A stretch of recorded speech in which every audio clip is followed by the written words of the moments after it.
વિદ્યાર્થી મિત્રો, આજે આપણે ધોરણ 12 ભૌતિક વિજ્ઞાનની અંદર પ્રકરણ 4 માં ટોપિક જોઈશું કે એનું નામ છે ચુંબકીય ક્ષેત્રમાં ગતિ. ચુંબકીય ક્ષેત્રમાં ગતિ કોણ ગતિ કરશે? વિદ્યુત ભાર. તેમાં પ્રશ્ન પૂછાય. પ્રશ્ન આવો પૂછાય છે કે સમાન ચુંબકીય ક્ષેત્રમાં ગતિ કરતા વિદ્યુત ભારના ગતિ માર્ગની સમજૂતી આપો. એટલે કે જ્યારે કોઈ વિદ્યુત ભાર હોય એ ચુંબકીય ક્ષેત્રમાં પ્રવેશે તો એની પાસે વેગ હશે અને એ વેગની દિશા હશે. ચુંબકીય ક્ષેત્ર પણ સદિશ છે, એની પણ દિશા હશે. તો એ દિશાઓને કારણે વિદ્યુત ભારની ગતિ સીધી થશે કે વર્તુળાકાર થશે, એટલે કે એ સમાન એટલે કે સીધી રેખામાં જશે અથવા તો વર્તુળ માર્ગે જશે. કેવા પ્રકારની ગતિ પ્રાપ્ત કરશે તો એ બધું સમજતા પહેલા હું તમને અહીંયા કેટલાક પોઈન્ટ્સ જે ધોરણ 11 ભૌતિક વિજ્ઞાનમાં આપણે પ્રકરણ નંબર 4 માં જોયું હતું સદિશો વિશે, એનું થોડું પોઈન્ટ યાદ રાખો કે જ્યારે આપણે અહીંયા ફ્લેશબેકમાં જઈએ, થોડું ફ્લેશબેક અહીંયા લખું. આનાથી તમને આખો ટોપિક ખબર પડી જશે કે જ્યારે આપણે ન્યૂટનના ગતિના નિયમો ભણતા હતા, એના પહેલા ગતિ વિશેના બેઝિક પોઈન્ટ ભણતા હતા, એ વખતે એક પોઈન્ટ એવું હતું કે જ્યારે કોઈ પદાર્થ કોઈ ગતિ કરતો હોય, આ છે પદાર્થ, આ પદાર્થ ગતિ કરતો હોય તો એનો વેગ અને પ્રવેગ, એનો વેગ v હોય અને પ્રવેગ a હોય. પ્રવેગ a હોય, બંને એક જ દિશામાં હોય. વેગ અને પ્રવેગ એક જ દિશામાં હોય તો શું થાય? તો યાદ રાખજો, વેગ અને પ્રવેગ, પ્રવેગ એટલે અહીંયા પ્રવેગને કારણે બળ પણ હોય તો બળ પણ એ જ દિશામાં હોય, બરાબર? તો બધા એક સમાન દિશામાં હોય એટલે વચ્ચે કોઈ ખૂણો બનતો ના હોય તો આ વેગમાં, વેગ v માં વધારો થાય. વેગ v માં શું થાય? વધારો થાય. પરંતુ જ્યારે આ જ પદાર્થ ઉપર પ્રવેગ જમણી તરફ એટલે બળ F જમણી તરફ લાગે, જ્યારે વેગની દિશા પરસ્પર વિરુદ્ધ હોય, વેગ પાછળ તરફ, તો બંને પરસ્પર પ્રવેગ એ પાછળ હોય, બળ પાછળ તરફ લાગતો, વેગ આગળ હોય, તો તમે જાણો છો કે પરસ્પર વિરુદ્ધ દિશા હોવાને કારણે વેગ v માં શું થાય? ઘટાડો થાય. વેગ v માં ઘટાડો થાય. હવે વાત આવે છે કે જ્યારે આ પોઈન્ટ હોય ત્યારે શું થાય? એટલે કે પ્રવેગ એ જમણી દિશામાં હોય એટલે કે બળ જમણી દિશામાં લાગે અને વેગ એની સાથે લંબ કોણ બનાવે એટલે કે 90° કોણ બનાવે. તો વેગ અને પ્રવેગ જ્યારે એકબીજાને લંબ હોય, વેગ અને પ્રવેગ અથવા બળ લંબ હોય તો શું થાય? તો એ વખતે આપણે ભણી ચૂક્યા કે આનો જે ગતિપથ છે ને, એ ગતિપથ એ વર્તુળાકાર બને. શું બને છે? વર્તુળાકાર બને છે અને પદાર્થ નિયમિત વર્તુળમય ગતિ કરે છે. પદાર્થ કઈ ગતિ કરે છે? નિયમિત વર્તુળમય ગતિ કરે છે, જેમાં આપણે આકૃતિ પર દોરી હતી. આ વેગની દિશા અને પ્રવેગની દિશા બંને એકબીજાને લંબ. આ વેગની દિશા, પ્રવેગની દિશા, આ વેગની દિશા, આ પ્રવેગની દિશા, આ વેગની દિશા અને આ પ્રવેગની દિશા. તો પ્રવેગ ને આપણે કેન્દ્રગામી પ્રવેગ કીધું હતું અને વેગ એનું મૂલ્ય તો ના બદલાય, વેગ ના વધે ના ઘટે, વેગ તો અચળ જ રહેવાનું છે, પણ એની દિશા સતત ને સતત તમે જુઓ અહીંયા બદલાતી રહે છે. વેગની દિશા બદલાય, પ્રવેગની પણ દિશા બદલાય છે, પણ પ્રવેગનું જે દિશાનું મૂલ્ય છે એ દરેક વખત વર્તુળ આકાર માર્ગના કેન્દ્ર તરફ રહે છે, એટલે આ કેન્દ્રગામી પ્રવેગ કહેવાય અને આ જે બળ લાગે છે એને કેન્દ્રગામી બળ કહેવાય. અને એ કેન્દ્રગામી બળ Fc = mv² r. યાદ આવી ગયું હશે? mv² r એટલે કે વર્તુળ માર્ગની ત્રિજ્યા, m એટલે કે પદાર્થનો દર, v એટલે પદાર્થનો વેગ. તો આ પોઈન્ટ નો ઉપયોગ કરીને આપણે ચુંબકીય ક્ષેત્રમાં પ્રવેશીને ગતિ કરતા જે વિદ્યુત ભાર છે એનો ગતિપથ હવે સમજીશું. તો આ પોઈન્ટ તમારે હવે આપણે આમાં આગળ વધીને આન્સર લખવાની શરૂઆત કરીએ. એમાં સૌથી પહેલો મુદ્દો શેનો લખવાનો? તો આપણે આકૃતિ દોરીએ. આકૃતિમાં આપણે ચુંબકીય ક્ષેત્ર આ ક્રોસ વડે દર્શાવીશું. ક્રોસ એટલે કે કઈ દિશામાં? અંદર જતી દિશા. અંદર જતી દિશામાં ચુંબકીય ક્ષેત્ર હોય છે. ઘણા લોકો ભૂલી ગયા હોય તો યાદ અપાવી દઉં કે આ ચુંબકીય ક્ષેત્રનો સદિશ છે. ચુંબકીય ક્ષેત્રનો સદિશ B દર્શાવે છે અને આ પાછળનો ભાગ ઉચ્ચ અને આ આગળનો ભાગ શીર્ષ. આ શીર્ષને આપણે આગળથી આવતો હોય, શીર્ષ તમારી તરફ આવતો હોય, તમારી તરફ આવતો હોય તો ડોટ દેખાય, એટલે આ ડોટનો ભાગ. અને પાછળથી અંદર જતો હોય તો તમને એક ઉચ્ચનો ભાગ કેવો દેખાય છે? ક્રોસ દેખાય છે. તો તમે ત્યારે જો છો એ અંદર જતો ચુંબકીય ક્ષેત્ર છે, માટે આ જે ક્રોસની નિશાની તમે અહીંયા જોઈ શકો છો. આ ક્રોસ શું દર્શાવે છે? કે અંદર તરફ ચુંબકીય ક્ષેત્ર. દરેકે દરેક આપણે પોઈન્ટ સમજીશું તો જ આપણને ફિઝિક્સમાં આવા ચેપ્ટરમાં કોઈ પ્રોબ્લેમ રહેશે નહીં, સમજવામાં કોઈ પ્રોબ્લેમ રહેશે નહીં. તો આ જે ચુંબકીય ક્ષેત્ર, સમાન ચુંબકીય ક્ષેત્ર, એટલે કે બધા એકબીજાને સમાંતર ચુંબકીય ક્ષેત્રના સદિશો છે. તો સમાન ચુંબકીય ક્ષેત્ર B તમારી સામે અહીંયા અંદર જતી દિશામાં છે. ઓકે, બરાબર સમજો. હવે એની અંદર પ્રવેશે છે, કોણ પ્રવેશે છે? તો ધારો કે એક વિદ્યુતભાર પ્લસ q, ધન વિદ્યુતભાર પ્રવેશો.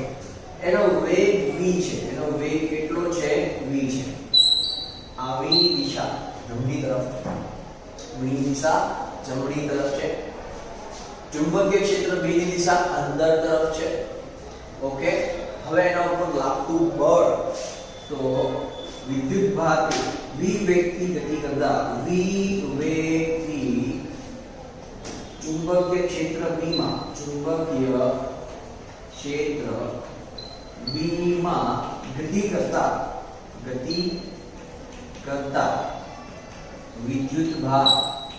વિદ્યુતભાર પ્લસ q પર લાગતું કયું બળ? તો એના ઉપર લાગતું, અહીંયા લખી દઈએ, પર લાગતું ચુંબકીય બળ. ચુંબકીય બળ એ આપણને સૂત્ર યાદ છે, F બરાબર q v ક્રોસ b. એ લખીએ તો Fm magnetic force, ચુંબકીય બળ Fm is equal to q v cross b. આ સૂત્ર આપણે લાસ્ટ લેક્ચરમાં ભણી ગયા છે. તો ચુંબકીય બળ Fm બરાબર q v cross b. અહીંયા v cross b છે ને, v cross b, એના પરથી તમે સમજી શકો છો કે અહીંયા ક્રોસ પ્રોડક્ટ છે. ક્રોસ પ્રોડક્ટમાં આપણે જમણા હાથનો ઉપયોગ કરીએ છીએ કે એના કારણે આપણને આ બળ કઈ દિશામાં લાગે છે, એની વચ્ચેનો ખૂણો કયો, એના પરથી બધું ડિસાઈડ થાય છે. તો v અને b વચ્ચે ખૂણો છે. કયો ખૂણો છે? તો હું બતાવું, ધ્યાનથી જુઓ. તો હું અહીંયા આવી રીતે બતાવું છું. આ વેગ v ની દિશા x અક્ષની દિશામાં છે અને ઉપર y અક્ષ છે અને પાછળ આમ z અક્ષ છે. આમ વિચારી શકો. તો આ જે ચુંબકીય ક્ષેત્ર છે એ અંદર તરફની દિશામાં છે. તો આ અંદર તરફની દિશામાં આવી રીતે બતાવી શકો, આમ જતી દિશામાં. તો ચુંબકીય ક્ષેત્ર B જે છે એ અંદર તરફ જતી દિશામાં છે, જે અંદર જાય છે. ઓકે, વેગ v ની દિશા તમે જુઓ, x અક્ષની દિશામાં છે. b ની દિશા અંદર તરફ જતા z અક્ષની દિશામાં છે. તો આપણી જે આંગળીઓ છે એને આપણે વેગ v ની દિશા એટલે x અક્ષની દિશામાં રાખવાની છે અને એને ફેરવવાનું ક્યાંથી ક્યાં સુધી? તો z અક્ષની તરફ ફેરવવાનું. તો z અક્ષની તરફ ફેરવો તો તમારો અંગૂઠો આવશે એ દિશામાં ચુંબકીય બળ લાગશે અને ચુંબકીય બળની દિશા અહીંયા y અક્ષની દિશામાં આવશે. તો Fm મેગ્નેટિક ફોર્સની દિશા ક્યાં આવશે? y અક્ષની દિશામાં આવશે. એટલે x અક્ષની ધન દિશામાં વેગ છે, z અક્ષની અંદર તરફની ધન દિશા લઈએ તો ત્યાં ચુંબકીય ક્ષેત્ર છે. તો v ક્રોસ b, v થી b તરફ આંગળીઓ ફેરવવાની છે. v થી b તરફ આંગળીઓ ફેરવો તો જે દિશામાં અંગૂઠો રહે છે એ ઉપર તરફની દિશા છે અને y અક્ષની ધન દિશામાં મેગ્નેટિક ફોર્સ એટલે કે ચુંબકીય ક્ષેત્ર લાગે છે. તો અહીંયા ચુંબકીય ક્ષેત્રની દિશા અહીંયા બતાવો, ચુંબકીય બળની દિશા Fm એ ઉપર તરફ લાગે છે અને v અને f ની દિશા તમે જુઓ તો એ અહીંયા લંબ છે. v અને f એકબીજાને લંબ આવ્યા એટલા માટે એનો ગતિપથ કેવો બનશે? વર્તુળ માર્ગે બનશે. તો વર્તુળ વર્તુળાકાર ગતિ શરૂ થશે કોની વિદ્યુત ભારની ક્યાં ચુંબકીય ક્ષેત્રની અંદર કેમ કારણ કે જે બળ ચુંબકીય બળ લાગે છે એ વેગની દિશાને લંબ આવે છે તો આપણે અત્યારે જે પોઈન્ટ ભણી ગયા ને કે વેગ અને બળ અથવા પ્રવેગ એકબીજાને લંબ હોય તો વર્તુળ માર્ગ એનો ગતિપથ બને છે તો અહીંયાથી હવે આ વિદ્યુત ભાર અહીંયા આવશે અને વેગ આ દિશામાં આવશે બરાબર અને પછી અહીંયા આવશે વિદ્યુત ભાર ગતિ કરીને વેગ આ દિશામાં આવશે પછી વેગ આ દિશામાં આવશે એટલે વેગની ફક્ત દિશા બદલાશે એનું મૂલ્ય બદલાશે નહીં વેગની ફક્ત દિશા બદલાય છે એનું મૂલ્ય બદલાતું નથી એટલે વેગ અચળ થઈ જાય છે વેગ બદલાતો નથી ફક્ત દિશા બદલાય છે અને આ પથ જે છે એ વર્તુળ આકાર બને છે અને જે બળ મેગ્નેટિક ફોર્સ છે એ કેન્દ્રગામી બળ જેટલું બને છે એટલે Fc કોણ પૂરું પાડે છે ચુંબકીય બળ દરેક વખતે અહીંયા કેન્દ્રગામી બળ સ્વરૂપે મેગ્નેટિક ફોર્સ મળે છે કેન્દ્રગામી બળ સ્વરૂપે મેગ્નેટિક ફોર્સ ચુંબકીય બળ મળે છે ઓકે તો આવી રીતે વર્તુળ માર્ગ બને છે ગતિપથ અને કેન્દ્ર C થી અંતર લઈએ તો ત્રિજ્યા r બની જશે ઓકે તો અહીંયા હું લખું Fm q v b જે છે તો Fm તો અહીં ચુંબકીય બળ Fm એ v ને લંબ દિશામાં હોવાથી v ને લંબ દિશામાં લાગે છે તેથી વિદ્યુત ભાર q નો વિદ્યુત ભાર પ્લસ q છે एक्चुअली તો પ્લસ q નો ગતિપથ વર્તુળ આકાર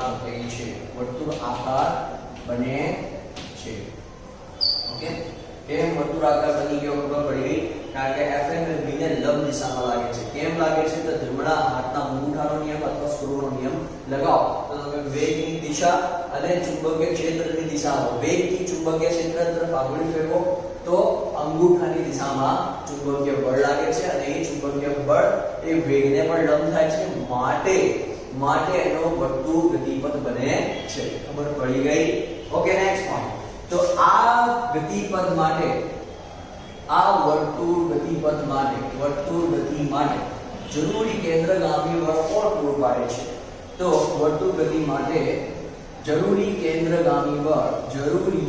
કેન્દ્રગામી કેન્દ્ર તરફ લાગતું કેન્દ્રગામી બળ કોણ પૂરું પાડે છે તો વિદ્યુત ભાર પ્લસ q નું ચુંબકીય બળ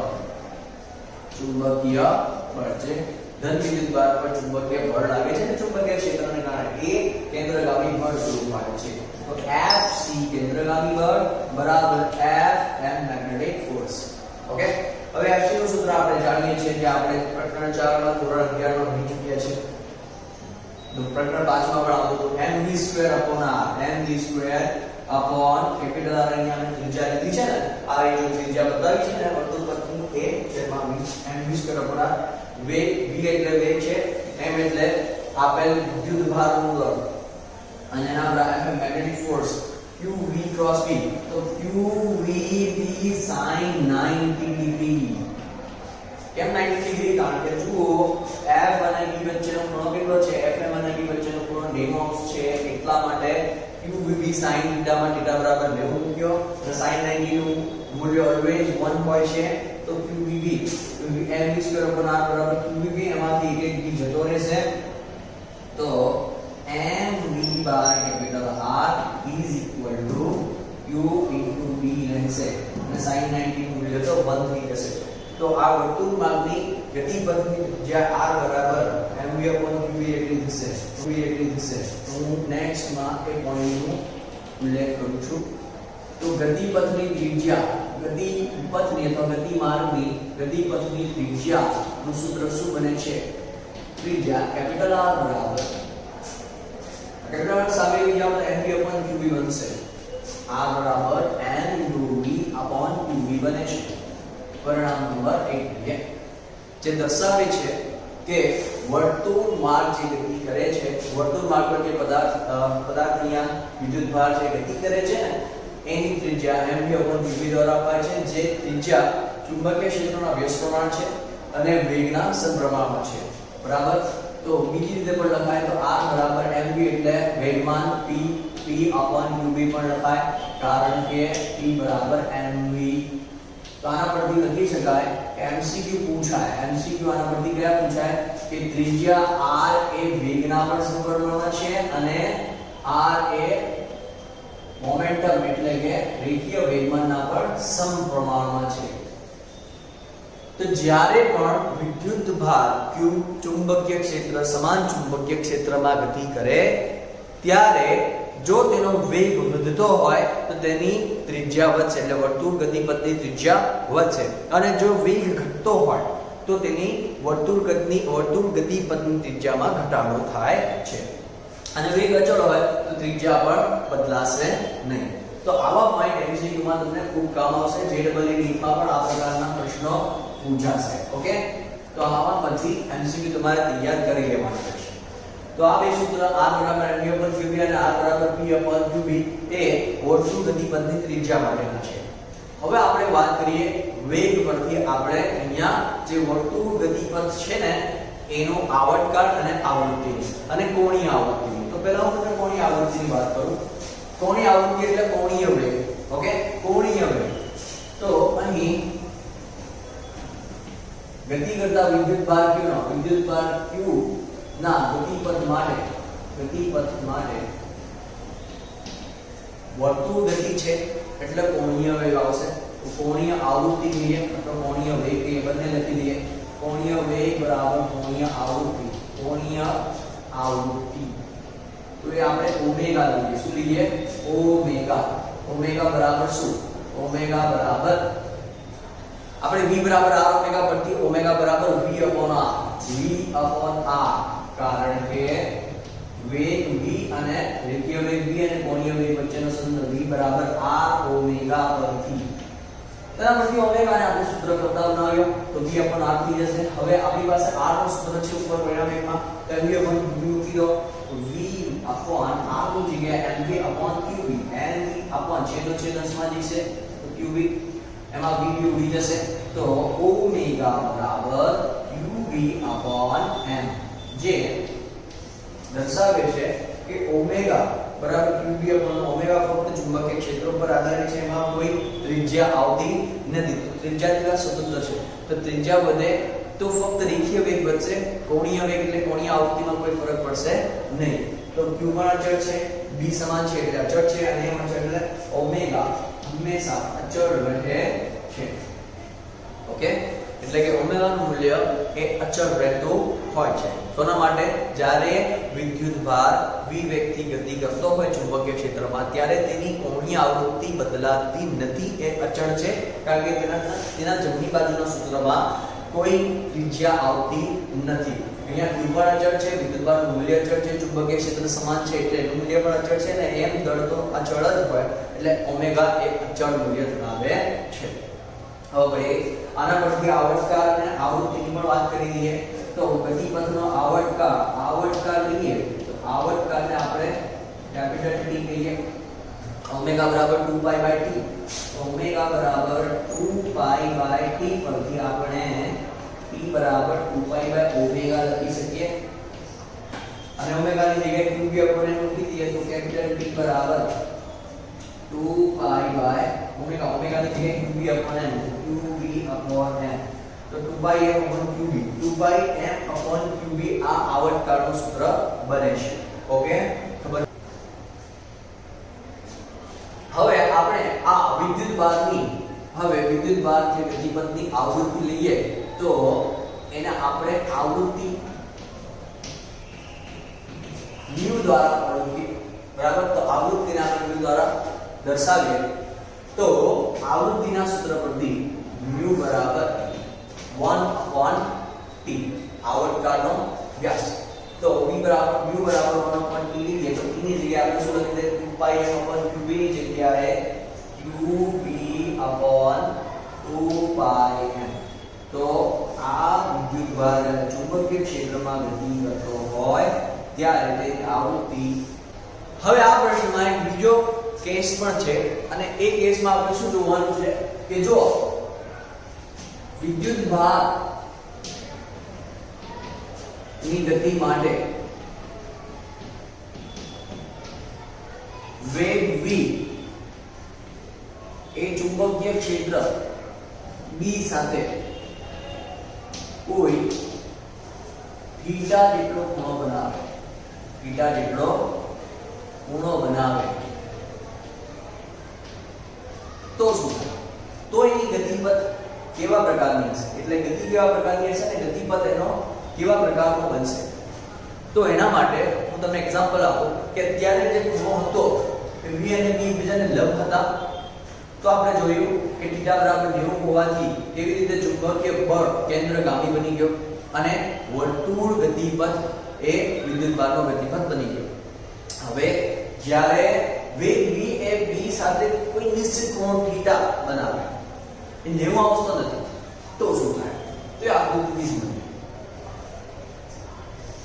આ x અક્ષની ધન દિશા, આ y દિશા, આ બિંદુ O અને આ z દિશા પર બતાવી દઈએ. ત્રિપરિમાણ ચાલે છે એટલા માટે વિદ્યુતભાર ગતિ કરી રહ્યો છે. વિદ્યુતભાર q પ્લસ t ગતિ કરી રહ્યો છે. વેગની વાત પછી કરીએ, પહેલા આપણે ચુંબકીય ક્ષેત્ર x અક્ષની ધન દિશામાં બતાવીએ. બરાબર યાદ રાખો, મેં ચુંબકીય ક્ષેત્ર b ને x અક્ષની ધન દિશામાં દોર્યું છે. હવે પ્લસ q એટલે કે વિદ્યુતભારનો પ્રારંભિક વેગ v, આ v પ્રારંભિક વેગ છે. એ પ્રારંભિક વેગનો ઘટક, પ્રારંભિક વેગ v નો ઘટક એ v જે છે એ પ્રારંભિક વેગનો મૂળ સદિશ એ b સાથે કોઈ θ ખૂણો બનાવે છે. હવે અહીંયા અક્ષો તો કેટલા છે? x અક્ષ છે, y અક્ષ છે અને z અક્ષ છે. v તો θ ખૂણો બનાવે છે ચુંબકીય ક્ષેત્ર b ની દિશા સાથે. તો v ના બે ઘટકો વિચારી શકાય. એ v ના બે ઘટકોમાં પહેલો ઘટક b ને નો જે છે b ને સમાંતર એટલે v સમાંતર, સમાંતરની આપણે અહીંયા સિમ્બોલ બતાવીએ, ચોપડીમાં બતાવ્યું છે એ પ્રમાણે. તો v નો b ને સમાંતર ઘટક અને v નો b ને લંબ ઘટક, તો એ y દિશામાં આવશે. તો y દિશામાંના ઘટકને આપણે v નો લંબ ઘટક, તો લંબની નિશાની બતાવીએ. સમજી ગયા? આ v નો લંબ ઘટક કેમ v આવી રીતે લંબની નિશાની બતાવી? કારણ કે ચુંબકીય ક્ષેત્ર b આપણા મૂળ સંદર્ભમાં છે, એને અનુરૂપ આપણે વેગના ઘટકો લઈએ છીએ. તો વેગ v નો ચુંબકીય ક્ષેત્ર b ની દિશામાંનો ઘટક b સમાંતર અને વેગ v નો ચુંબકીય ક્ષેત્રને લંબ દિશામાં ઘટક v લંબ. ખબર પડી ગઈ? તો હવે આ બે ઘટકો છે. બંને ઘટકોને કારણે આ ચુંબકીય ક્ષેત્રમાં વિદ્યુતભાર પર બે અલગ અલગ બળ લાગશે. તો v સમાંતરને કારણે શું થશે? તો v સમાંતરને કારણે ચુંબકીય ક્ષેત્રની દિશામાં જે બળ લાગશે એના કારણે પ્લસ q વિદ્યુતભાર એ x અક્ષની દિશામાં આગળ પણ વધશે અને v લંબને કારણે ચુંબકીય ક્ષેત્ર અને b લંબ દિશામાં છે. તો v ક્રોસ b પ્રમાણે અંદર તરફ એટલે કે અંદર z અક્ષની પાછળ તરફની દિશામાં એને કારણે કેન્દ્રગામી બળ લાગશે અને એના કારણે વર્તુળ માર્ગ પર હશે. તો તમને બતાવો કે અહીંયા શું થશે? તો v ના બે ઘટકો v સમાંતર અને v લંબ ને કારણે વિદ્યુતભાર પ્લસ q એ પ્લસ q એટલે વિદ્યુતભાર ધન વિદ્યુતભાર q એ x અક્ષની ધન દિશામાં, હવે સમાંતરને કારણે x અક્ષની ધન દિશામાં આગળ વધશે. x અક્ષની ધન દિશામાં સુરેખ ગતિ કરશે, સુરેખ ગતિ અનુભવશે એટલે આગળ વધશે. તથા v લંબને કારણે પ્લસ q વિદ્યુતભાર એ વર્તુળ ગતિ પ્રાપ્ત કરશે, વર્તુળ માર્ગે ગતિ કરશે. તો હવે અહીંયા વિદ્યુતભાર કન્ફ્યુઝ થશે. કેવી રીતે? કે v સમાંતરને કારણે આગળ વધવું કે આ v વિદ્યુતભાર q v લંબને કારણે ગોળ ફરવું? તો બંને સંયુક્ત અસર હેઠળ, બંનેની સંયુક્ત અસર હેઠળ એટલે બંને એક સાથે લાગે છે, એના માટે શું થશે? તો આગળ પણ વધવું છે, ગોળ પર ફરવું છે, તો પછી એનો આકાર કંઈક આવો બનશે કે વિદ્યુત બાર ગોળ તો ફરશે પણ સાથે સાથે આગળ પણ વધશે, એટલે કે વર્તુળ માર્ગ નહીં બને, પછી વર્તુળની સાથે સાથે આગળ વધતો માર્ગ બનશે. આવી આને હેલિકલ માર્ગ કહેવાય. બરાબર, હેલિકલ ગુજરાતીવાળો માર્ગ હેલિકલ માર્ગ કહેવાય. એટલે કે ફક્ત વર્તુળ માર્ગ નહીં, ફક્ત વર્તુળ માર્ગ નહીં, વર્તુળ માર્ગની સાથે સાથે એ આગળ પણ વધે છે, તો એનો જે માર્ગ બને છે એ હેલિકલ સર્પિલાકાર એટલે કે વલય આકારે આગળ વધતો જે સ્પ્રિંગ છે ને, સ્પ્રિંગ કેવું હોય એ પ્રકારની રીતે આગળ વધશે અને એ નિશ્ચિત અંતર કાપે છે, એને પીચ કહેવાય. પીચ પી કહેવાય. બરાબર, પીચ એ નિશ્ચિત પીચ દ્વારા આગળ વધશે. કયા ઘટકને કારણે? વિલંબ ઘટકને કારણે. ઓકે, તો અહીંયા પીચ અંતર આગળ વધારતા x ની દિશામાં બદલાતું જશે અને આ જે વેગના બે ઘટકોને કારણે વિદ્યુતભાર હેલિકલ ગતિ પર, તો વિદ્યુતભાર v સમાંતર અને વિલંબ ઘટકોની સંયુક્ત અસર હેઠળ, ઘટકોની કઈ અસર હેઠળ? સંયુક્ત એટલે ભેગી, સંયુક્ત અસર હેઠળ, અસર હેઠળ કઈ ગતિ કરે છે? હેલિકલ માર્ગે ગતિ કરે છે. હેલિકલ માર્ગે ગતિ ચાલુ રાખે છે અથવા તો ગતિ કરે છે. અને આ હેલિકલ ગતિ માર્ગની જે ત્રિજ્યા છે કે કેપિટલ R થશે, કેપિટલ R થશે અને પિચ જે છે એ પિચ પણ આપણે શોધી શકાય. તો એની પિચ જે છે, પિચ કેવી રીતે શોધવાની? તો ગતિ માર્ગની પિચ, ગતિ માર્ગ માટે પિચ p શોધવા માટે અમારે વેગ કયો? તો અહીંયા વેગ ડિસાઈડ કરવાનું, લંબ ઘટક કે સમાંતર ઘટક? તો આ આગળની ગતિ કયા ઘટકને કારણે થાય છે? સમાંતર ઘટકને કારણે. તો સમાંતર ઘટક v સમાંતર પરથી અંતર અહીંયા p છે, અંતર ભાગ્યા સમય, અને સમય માટે અહીંયા આવર્તકાળ આવશે, તો અંતર p ભાગ્યા આવર્તકાળ t. કયા સૂત્ર પરથી? અંતર ભાગ્યા સમય. બરાબર, તો અહીંયા v સમાંતર ઘટક બરાબર p upon t. આગળ દિશામાં થતું સ્થાનાંતર અથવા તો અંતર કેટલું કપાય છે? p. તો સ્મોલ p એ પિચ છે, એટલા માટે અંશમાં p અને છેદમાં સમયગાળાની જગ્યાએ આવર્તકાળ આવશે. તો v સમાંતર માટે અહીંયા p ને કરતા બનાવી લો, તો p બરાબર v સમાંતર ઇન્ટુ કેપિટલ T. અને આવર્તકાળ t નું સૂત્ર આપણી પાસે છે, પરંતુ કરી લખી દઈએ, પરંતુ અત્યારે આપણે સૂત્ર જોયું t બરાબર 2 pi small m upon qb. એ અહીંયા મૂકતા આપણને પિચ અંતર p શોધવા માટેનું સૂત્ર આટી જગ્યાએ 2 pi m